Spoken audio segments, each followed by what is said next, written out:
நமோ நம சத்குருப்யோ சத்குருப்யோ நமோ நமः. நமோ நம சத்குருப்யோ சத்குருப்யோ நமோ நமः. நமோ நம சத்குருப்யோ சத்குருப்யோ நமோ நமः. நமோ நம சத்குருப்யோ சத்குருப்யோ நமோ நமः. சத்குருநாத் மகாராஜ் கி ஜெய். கோபிகா ஜீவனஸ்மரணம் கோவிந்தா கோவிந்தா. இப்படி கொடுத்து வச்சவன் யாரு அப்படின்னு நிறைய சொல்லிட்டு வரார். இதை கேட்ட கிருஷ்ணன் ரொம்ப சந்தோஷப்பட்டான். ஏன்னா அவருக்கு இது சம்மதம். அவரே பாகவதத்துல இதெல்லாம் உத்தவர்கிட்ட சொல்லியிருக்கார். ஒரு பக்தன் சொல்லி ஈஸ்வரனாகிய தான் கேட்கணும்னு கிருஷ்ணனுக்கு ஆசை. இதுவும் ஊத்துக்காடு க்ஷேத்திரத்திலேயே நடந்தது. இப்படி ஒரு அனுபவம். மற்றொரு சமயம் வெங்கட சுப்பையருடைய காலத்துல ஊத்துக்காடு கிருஷ்ண ஜெயந்தி உற்சவம் நடந்துருக்கு. சாதாரண ஜனங்கள் வரா, யாதவால்லாம் வரா, வேத வித்வான்கள்லாம் வரா, பாகவதம் பாராயணம் பண்றவால்லாம் வரா. ஒரு பக்கம் நாம சங்கீர்த்தனம், ஒரு பக்கம் நாம ஜபம், ஒரு பக்கம் வேத பாராயணம், ஒரு பக்கம் யாதவர்களுடைய கோவிந்தராதே கோபாலராதேங்கிற ஏக நாமத்தை வச்சுட்டு கீர்த்தனை கோலாட்டம் எல்லாம் கோலாகலமா நடந்துட்டு இருக்கு ஊத்துக்காடுல. அப்போ வெங்கட சுப்பையர் மாத்திரம் சோகமா உட்கார்ந்துட்டு இருக்க. அப்போ ஒரு பக்தர் வந்து அவரை நமஸ்காரம் பண்ணி, இன்னைக்கு சோகமா இருக்கலாமா? இன்னைக்கு கிருஷ்ண ஜெயந்தி உற்சவம், கிருஷ்ணன் நமக்காக நம்ம இடத்துக்கு வந்து பிறந்த நாள், இப்படி சோகமா இருக்கலாமா அப்படின்னு கேட்க அவர் சொல்றார், அப்பா என் சோகத்துக்கு காரணம் வேறடா அப்பா அப்படின்னு. ஏன்? என் கிருஷ்ணனுடைய பிறப்பை நினைச்சுதான் வருத்தப்பட்டு இருக்கேன். ஏன் அதுல என்ன வருத்தப்பட வேண்டியது இருக்கு? சந்தோஷப்படுத்துக்கு தானே இருக்கு. என்ன சொல்லுங்கோ அப்படின்னு அந்த பக்தர் கேட்க, அப்பதான் இந்த கீர்த்தனை வருது. வந்தே பிறந்தான் கண்ணன் அப்படிங்கிற ஊத்துக்காடு வெங்கட சுப்பையருடைய கீர்த்தனை அப்பதான் வருது. அதுல சொல்றார், கிருஷ்ணன் எப்படி பிறந்தாங்கிறத முதல்ல சொல்றார். மந்தமாருதம் மெல்லன வீச, வானவர்கள் மெதுவாய் வர்ணனை பேச, மனையெல்லாம் சகுனங்கள் பேச, நம்முட வசுதேவன் கண்களும் கூச கூச வந்தே பிறந்தான் அப்படின்னு தமத்புதம் பாலகம் அம்புஜேக்ஷணம்னு ஸ்லோகம் வருது இல்லையா பாகவதத்துல. எப்படி முதல் முறையா வசுதேவன் கிருஷ்ணனை பார்த்தான் அப்படின்னு வருது இல்லையா, அதை இங்க சொல்றார். காராகிரகம்தான், காற்று புக கூட வழியில்லாத காராகிரகத்துலதான் தேவகியும் வசுதேவரும் இருக்கா. ஆனால் அந்த கிருஷ்ணன் பிறக்க போற சமயம் அந்த அந்தரிக்ஷத்துல ஒரு பிரகாசம் வீச, அதுல மந்தமாருதங்கள் எல்லாம் கமகமன்னு மணக்க, வானவர்கள் மெதுவாய் வர்ணனை பேச அப்படின்னா தேவதைகள்லாம் அரூபமா அங்க நின்று இருக்கா. சர்வேஸ்வரன் பிறக்க போறான், அவன் வசுதேவன், அவன் கோலோக அதிபதி, அவன்தான் ராதையோடைய நாயகன், அவன்தான் நம்மளெல்லாம் படைச்சான். அண்ட சராசரமும் எவன் ஒருவனால இயங்குகிறதோ அவன் பிறக்க போறான். யாருக்கு பிறப்பே இல்லைன்னு வேதம் சொல்றதோ அவன் பிறக்க போறான். நமோ நமகா நமோ நமகான்னு அரூபமா இருந்து தேவதைகள்லாம் வர்ணனை பேசிட்டு இருக்காளாம். உற்சவங்கள்லாம் நடந்தா ரேடியோல வர்ணனை சொல்லுவா இல்லையா, அது மாதிரி பேசிட்டு இருக்காளாம். அது சமயம் கிருஷ்ணன் பிறக்க, கிருஷ்ணனை கிட்ட போய் வசுதேவர் பார்க்கிறார். பார்க்க முடியல. ஏன்னா 100 கோடி சூரியனை போல பிரகாசிக்கிறது. தன் குழந்தைய பார்க்க முடியல. நம்முடைய வசுதேவன் கண்களும் கூச கூச வந்தே பிறந்தான் அப்படிங்கிறார். அப்போ அதையும் தாண்டி குழந்தைய கவனிச்சு பார்க்கிறாராம் வசுதேவர். அப்போ குழந்தை எப்படி இருந்தது அப்படிங்கிறத சொல்றார். எல்லாம் பாகவத சாரமாகவே சொல்லிட்டு வர்றார். வலமும் இடமும் அபயவரதங்கள் நோர்க்க, வலது கையும் இடது கையும் அபயவரத ஹஸ்தமாக இருந்துதாம். மற்றவை இரண்டும் சங்கு சக்கரம் ஏற்க, பாக்கி 2 கையும் சங்கு சக்கரத்தோட இருக்கான். தலையை நீட்டி வசுதேவனை குறும்பு பார்வையாக பார்க்கிறான் கிருஷ்ணன்.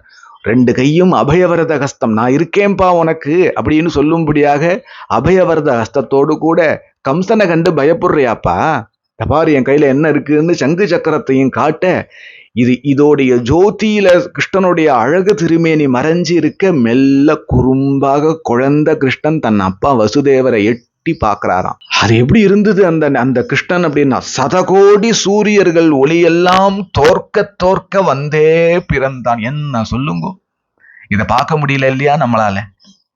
யாரு பார்த்தான்னா தேவகியும் வசுதேவருக்கும் தான் இது சொந்தம். யசோதைக்கு கூட இந்த பாக்கியம் கிடைக்கல. குழந்தை பிறந்த போது எப்படி இருந்ததோ அந்த பாக்கியம் யசோதைக்கு கிடைக்கல. யசோதைக்கு கிடைச்சது தேவகிக்கு கிடைக்கல. அப்படி இருக்கானாம் கிருஷ்ணன். சரி, இதெல்லாம் சந்தோஷப்பட வேண்டிய காரியம் தானே, இதுல ஏன் வருத்தப்படுறேன் அப்படின்னு கேட்க, அடுத்த சரணத்துல சொல்றார், தலைவாசல் வேப்பில்லை செற்றாரும் இல்லை. எங்க தேவகி கர்ப்பவதியா இருக்கும் பொழுது, யாரு கர்ப்பவதியா இருக்கட்டும், எங்க கிராமத்துல எல்லாம் கர்ப்பவதி ஆத்துல இருந்தானா வாசல்ல எப்போதும் சாயங்காலம் ஒரு கொத்து வேப்பில சொருகி வைப்பா. சில அரூபமான பிசாசுகள் கர்ப்பத்தை களவாடுறதுக்குன்னே வரும்.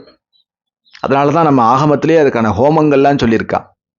அதனால டெய்லி சாயங்காலம் அந்த ஊர்லயே இருக்கிற முத்தச்சி பாட்டி, வயசான பாட்டி வேப்பிலை கட்டை சொருகி வச்சுட்டு போவா, அந்த ஓட்டு மேல சொருகி வச்சுட்டு போவா. அது மாதிரி எங்க கிருஷ்ணனை வயத்துல வச்சிருந்தா தேவகி, அப்போ யாரும் காராகிரகத்துல வேப்பிலைய சொருகி வச்சுட்டு போலையே, இப்படி இல்லையே அப்படின்னு வருத்தப்படுறார். சாதாரண குழந்தைக்கு கூட இது நடக்கும், எனக்கு நடக்கலையே, என் தெய்வத்துக்கு நடக்கலையே அப்படிங்கிறார். சரியான மருத்துவம் பார்த்தவரும் இல்லை. ஒரு ஒரு ஒரு கர்ப்ப சமயம் வந்தோன்னே ஒரு மருத்துவச்சி பாட்டி முறையா கர்ப்பம் பார்த்து குழந்தைய வெளில எடுப்பான். கம்சன் அதுக்கு கூட ஆள் விடலையாம். பிறந்தா பிறக்கட்டும், செத்தா சாகட்டும்னு விட்டுட்டானா. என் கண்ணனை பெத்தெடுக்கிறதுக்கு முறையான மருத்துவச்சி கூட அங்க யாரும் இல்லையே. கலை சொல்லி ஜாதகம் கணிப்பாரும் இல்லை. குழந்தை பிறந்தோன்னே கிராமத்துல இருக்கிற பெரியோர்கள் 2-3 பேர் முத்தச்சி பாட்டி வயசானவாள்லாம் பார்த்துட்டு, இந்த குழந்தை உன் தம்பி மாதிரியே இருக்குடி, உன் அண்ணன் மாதிரியே இருக்குடி, உங்க அப்பா முகஜாட அப்படியே இருக்குடி, கழுத்துக்கு கீழே ஒரு மச்சம் இருக்கு, இது தனாதி யோகத்தை கொடுக்கும், அவ ஆள போறாண்டி உலகத்தை, இப்படி எல்லாம் நல்ல வார்த்தைகள் சொல்லுவா. அப்படி யாரும் என் கண்ணன் பிறக்கும் போது தேவகிக்கும் வசுதேவருக்கும் சொல்லலையே. அப்படி பாருங்கோ, இப்படி ஒரு பக்தர் இந்த கிருஷ்ண ஜனன சரித்திரத்தை பார்க்க முடியுமா? அப்போ அது புத்தி சக்தி இல்ல, அவருடைய பாவ சக்தி. அது பாவம்னா அவர் கிருஷ்ணனை எந்த அளவுக்கு டீப்பா ஆசிரியிருக்கார், அவருக்கு கிருஷ்ண பக்தி எப்படி ஊறி போயிருக்குங்கிறத காமிக்கிறது. இப்படி ஒரு கிருஷ்ண ஜனனத்தை வருத்தப்படும்படியாக வச்சுட்டாரே. இப்படி எந்த பாக்கியமும் இல்லாம என் கண்ணன் பிறந்தான், ஆனா அவனை சாதாரணமா நினைக்காதீங்கோ, பெரியோர் பின்னாலே தெரியும் அந்த ஜாலக்காலரை பற்றி. பெரியோர்கள் நாவெல்லாம் துடியாய் துடிக்க வந்தே பிறந்தான். இந்த ஜாலக்காரனுடைய இப்படி ஜெயில பிறந்துட்டான்னு என் தெய்வத்தை சாதாரணமா நினைச்சுடாத. அந்த மாயக்காரனுடைய வேலை என்னன்னு பின்னாடி தெரியும். எதுன்னா பாரத போற சொல்றார். அவன் எப்பேற்பட்ட ஆள்னு பின்னாடி தெரியும். அதற்கும் பின்னாடி என்ன தெரியும்னா, அவதார காலத்துக்கு பிறகு பெரியோர்கள் நாவெல்லாம் துடியாய் துடிக்க இவனுடைய நாமத்தை சொல்லிதான்ப்பா கிருஷ்ணானந்தத்துல இருக்கிற பக்தர்கள் பாகவதா எல்லாம் உலகத்தை மறந்து உடம்ப மறந்து கோவிந்தராதே கோபாலராதே கோவிந்தராதே கோபாலராதேன்னு நாவெல்லாம் துடிக்க இவனுடைய நாமத்தை தான் சொல்லி கீர்த்தனம் பண்ணிட்டு இருக்க போறான். அப்பேற்பட்டவன் வந்தே பிறந்தான்னு கிருஷ்ணனுடைய பிறப்பை இந்த ஆங்கிள் பார்த்து ஒரு பக்கம் சந்தோஷம் இருந்தாலும் ஒரு பக்கம் இந்த பாக்கியெல்லாம் அவனுக்கு கிடைக்கலையே அப்படின்னு வருத்தப்படுறார். இப்படி ஒரு அனுபவம் வந்தே பிறந்தான் அப்படிங்கிற கீர்த்தனை இது. மற்றொரு சமயம் குருநாதர் நமக்கு என்ன கொடுப்பார், குருநாதரால நமக்கு என்ன பிரயோஜனம், யாரு குருநாதர் அப்படிங்கறதெல்லாம் ஒரு கீர்த்தனையில சொல்றார். கண்கண்ட தெய்வமே எங்கள் கதி நீயே குருநாதா, கழலே துணை என கைமேல் பலனாகுமோ இதுவே மெய்மை எனலாகுமோன்னு ஒரு கீர்த்தனை. அதன் சொல்றார், நான் சர்வேஸ்வரனான என் தெய்வம் குருவாயூரப்பனை கிருஷ்ணனை நான் பார்த்தது இல்லை. பார்க்கணுமானால் கிருஷ்ணன் சொல்றான் உனக்கு பக்குவம் வேணும்ங்கிறான். எனக்கு இருக்கிற சொல்ப ஆயுசுல எப்ப போவேன்னு தெரியாது. நான் என்ன பக்குவத்தை சம்பாதிச்சுக்க முடியும், எனக்கு ஏது பக்குவம். ஆனால் எந்த பக்குவம் எனக்கு இல்லாத போதிலும் என் குருநாதன் என் பக்கத்துல உட்காந்துன்னு என் தலையை தடவிண்டு உனக்கு கிருஷ்ண பக்தி வருண்டாப்பா அப்படின்னு ஆசீர்வாதம் பண்ணிட்டு இருக்கார். எனக்கு கண்கண்ட தெய்வம் என் குருநாதன் தான் அப்படிங்கிறார். மேலும் சொல்றார், பண்கொண்ட குழலூத்தும். அந்த குருநாதர் என்ன பண்ணார், எனக்கு என்ன பண்ணார்னா அவருடைய பிரவச்சன மூலமாக பண்கொண்ட குழலூத்தும் பரமனடி காட்டி பக்தியிலே முக்தியிலே பாட்டினில் ஆசையூட்டி கண் என்ற குரல் காட்டி காலிலில் சதங்கை மாட்டி என் எண்ணமெல்லாம் பிருந்தாவனத்திடையே ஓட்டும் என் கண்கண்ட தெய்வம் குருநாதர்னு சொல்றார். என்ன சொல்றார், என் குருநாதர் தான் எனக்கு அவருடைய பிரவச்சனம் மூலமாக நிறைய கிருஷ்ண கதையை சொன்னார். அதை கேட்டுதான் கிருஷ்ணன் இத்தகையவனாக்கும் அப்படிங்கிறதே நான் தெரிஞ்சுட்டேன். அவருடைய பிரவச்சனம் கேட்டுதான் வாழ்க்கையில இதுதான் லட்சியம் அதுதான் லட்சியம்னு அலைஞ்சுன்னு இருந்தேன்னா, அவருடைய பிரவச்சனம் கேட்டுதான் கிருஷ்ண சரணத்தை அடையிறது தான் முக்தி.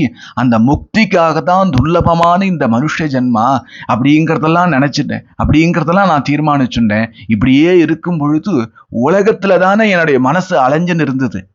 என் குருநாதர் கிடைக்கிற பரியந்தம் உலகத்துல தானே என் மனசு அலைஞ்சுட்டு இருந்தது. என் குருநாதர் கிடைச்ச பிறகோன்னா ஊத்துக்காடுலையும் குருவாயூர்லையும் பிருந்தாவனத்திலையும் அந்த பிருந்தாவனத்திலேயே மாடு மேய்ச்சிண்டு இப்பவும் சஞ்சாரம் பண்ணிட்டு இருக்கிற ராதையோடையும் கிருஷ்ணனோடையும் சரணம் எங்கெல்லாம் பட்டுறதோ அது பின்னாடி எல்லாம் என் மனசு போகிறதே அப்படிங்கிறார். தானா போயிடுமா அப்படி மனசு? குரு கிருப்பை. அப்போ இப்படி ஒரு குருப்பை வேணுங்கிறார்.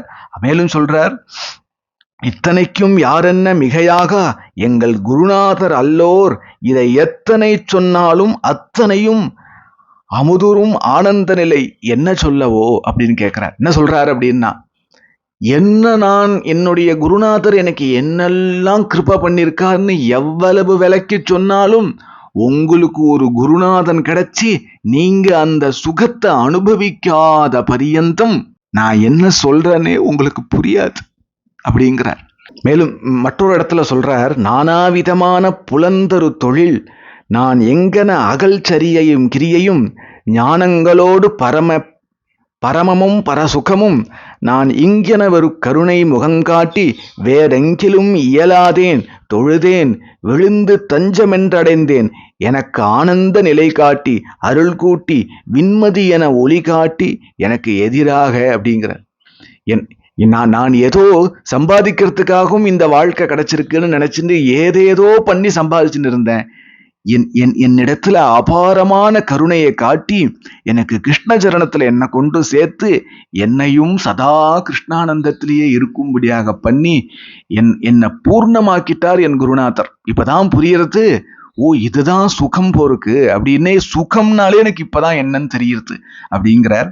இப்படி ஒரு அனுபவம். மற்றொரு சமயம் இவருக்கு ஒரு வயதான கிழவி கைங்கரியம் பண்ணிட்டு வந்தா. வேற யாரும் இவரை பார்த்துக்கிறதுக்கு இல்லை. அப்போ அந்த கிழவி ரொம்ப இந்த வெங்கட சுப்பையரை பார்த்துட்டே இருக்க, வெங்கட சுப்பையர் கருணையினால ஒரு நாளைக்கு அந்த வயதான கிழவியை கூப்பிட்டு, இவ்வளவு நாள் எனக்கு நீ கைங்கரியம் பண்ணேம்மா, ரொம்ப சந்தோஷம், எனக்கு நீ அம்மா மாதிரிம்மா, உனக்கு என்ன வேணும்னு சொல்லு, நான் தரேன் அதை அப்படின்னு சொல்ல, அந்த பாட்டி கேட்கறா, எனக்கு கிருஷ்ணனெல்லாம் பார்க்கணும்னு இல்லை, நீங்க கிருஷ்ணனை பார்த்திருக்கீள் இல்லையா, அவன் அவன்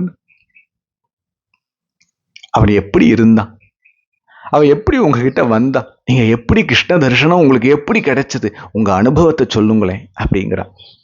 மகான்கள் கிருஷ்ண தரிசனத்தை கூட அனுகிரகத்தினால கொடுத்துருவா, தங்கள் அனுபவத்தை சொல்ல மாட்டான். அது அவளை மீறி வெளியில வந்தாதான் உண்டு. தங்கள் அனுபவம் தங்களுக்கே வச்சுட்டு இருப்பா, கற்பு போல அவளுக்கு. அதை வெளில சொல்லிட மாட்டா, பெரும்பாலும் வெளில சொல்ல மாட்டா.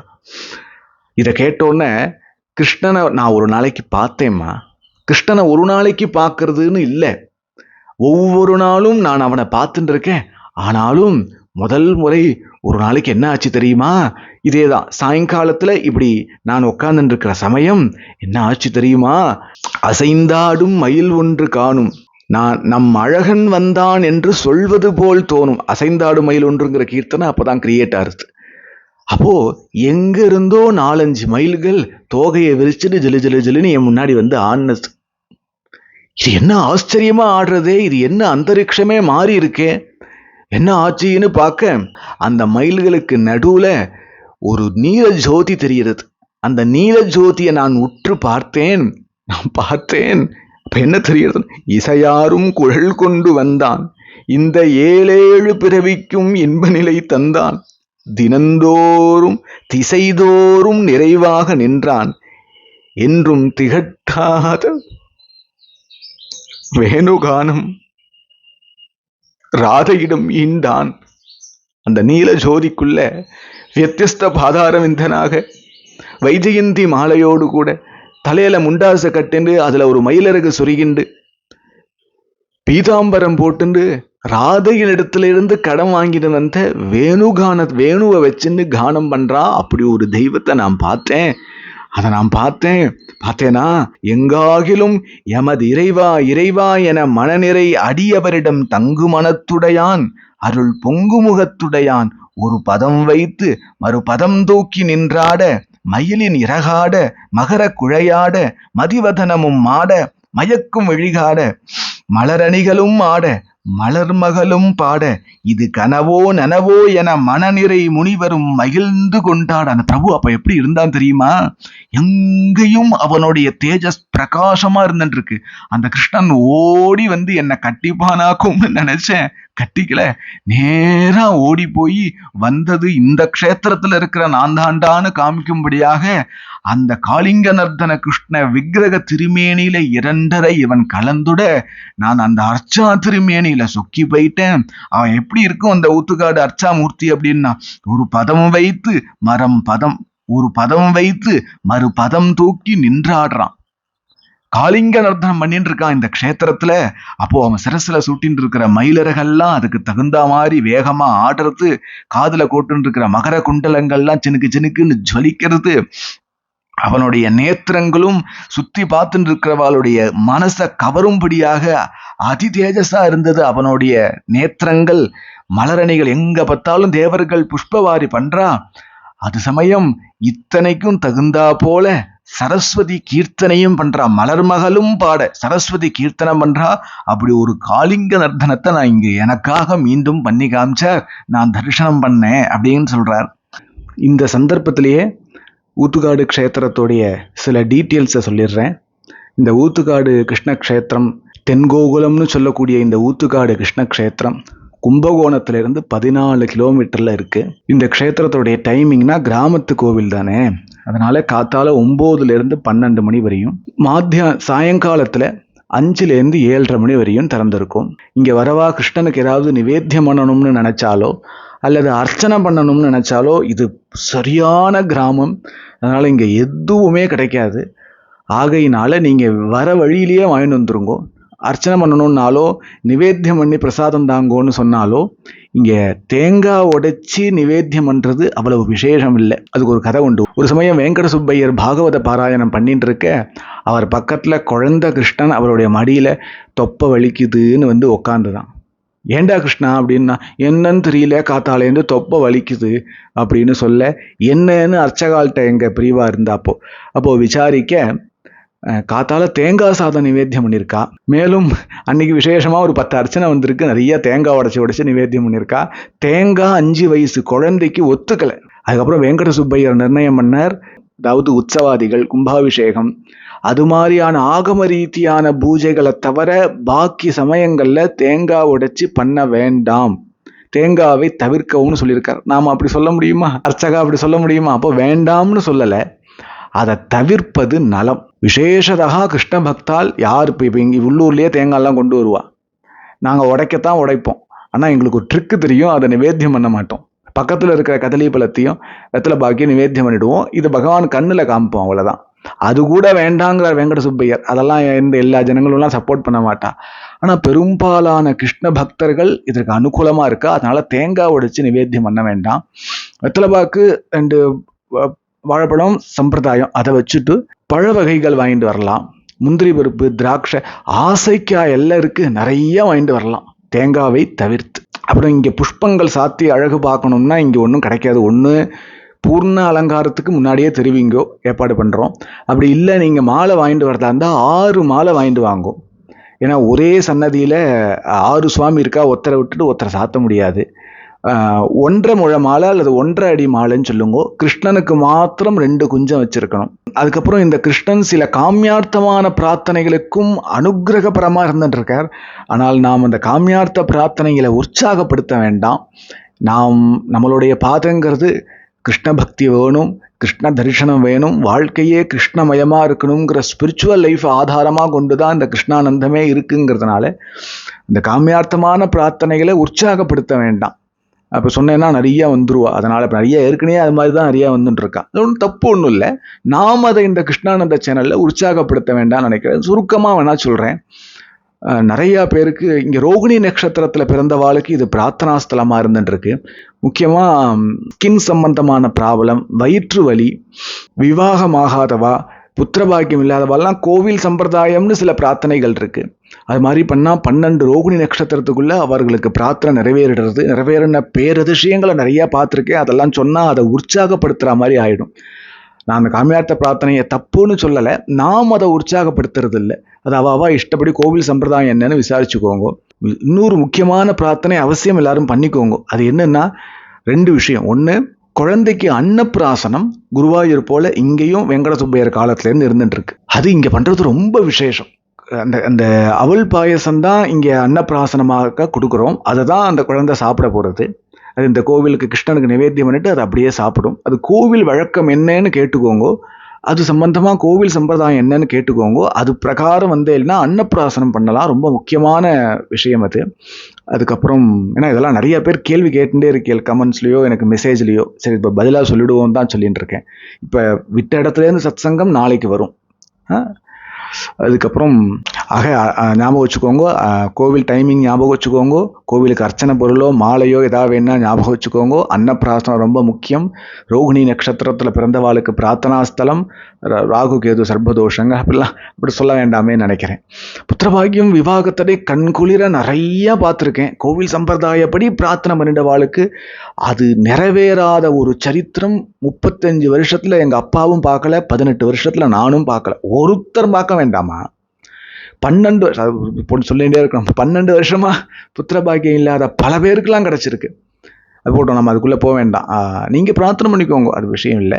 அதுக்கப்புறம் இந்த மியூசிக் இன்ஸ்ட்ருமெண்ட் உபயோகப்படுத்துகிறா பாருங்க, கலைத்துறையில் ஈடுபட்டிருக்கிறவாளுக்கு விசேஷமான பிரார்த்தனா ஸ்தலம். புல்லாங்குழல் வாசிக்கிறவா, வீணை வாசிக்கிறவா, வயலின் வாசிக்கிறவா, மிருதங்க வாசிக்கிறவான்னு மியூசிக் இன்ஸ்ட்ருமெண்ட் வாசிக்கிறா பாருங்க, அவெல்லாம் இங்கே ஒரு நாளைக்கு கிருஷ்ணார்ப்பணமாக வாசிக்கிறது ரொம்ப விசேஷம். அப்புறம் ஸ்பிரிச்சுவலி சொல்ல போனோமானால் தங்களுடைய பிராணோபாசன கிரந்தமாக எதை வச்சுட்டு இருக்காளோ அல்லது எந்த ஜபத்தை வச்சுட்டு இருக்காளோ, ஜபம் சில பேருக்கு சாதனையா இருக்கும், சத்கிரந்த பாராயணம் சில பேருக்கு சாதனையா இருக்கும். அதெல்லாம் ஒரு 3 நாளாவது நட திறந்திருக்கிற சமயத்துல ஊத்துக்காடு சன்னதியில பண்ணிட்டு இருக்கிறதுங்கிறது சித்தியை கொடுக்கும், அதாவது பக்தியை கொடுக்கும். இதுக்கெல்லாம் இங்க முக்கிய க்ஷேத்திரமா இருந்துட்டு இருக்கு. இங்க பஸ் வசதி கோவில் டைமிங்க்கு இல்லை. யார் வந்தாலும் கார்ல தான் வந்தாகணும். அப்படி இல்லைன்னா ஆவூர், கும்பகோணத்துலேருந்து ஆவூருங்கிற ஊர் வரைக்கும் பஸ் வரும். அங்கேருந்து இறங்கி ஆட்டோவில் வரணும். வரும்போதே எல்லாம் வாங்கிட்டு வந்துருங்க. அநேகமாக சின்னதாக கேட்ட எல்லா கேள்விக்கும் பதில் சொல்லிட்டேன்னு நினைக்கிறேன். சத்குருநாத் மகாராஜ் கி ஜெய். கோபிகா ஜீவனஸ்மரணம். கோவிந்தா கோவிந்தா.